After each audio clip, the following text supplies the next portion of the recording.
अस्सलामुअलैकुम। आज की इस वीडियो में हम आपको बिच्छू के काटने का फ़ौरी इलाज बता रहे हैं।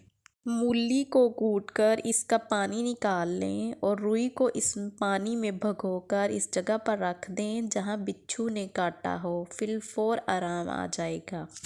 नंबर 2 पे है 1 अदद लीमू का रस रुई के ऊपर निचोड़कर बिच्छू के काटे हुए जगह पर रख दें। इससे फौरी तौर पर दर्द और तकलीफ़ ख़त्म हो जाएगी। नंबर 3 पे है इमली की गुठली से सफ़ेद मगज़ निकालकर कूट लें और थोड़ा सा पानी डालकर लेप बना लें और बिच्छू के काटे हुए मकाम पर लेप कर दें। इंशाअल्लाह आराम आ जाएगा।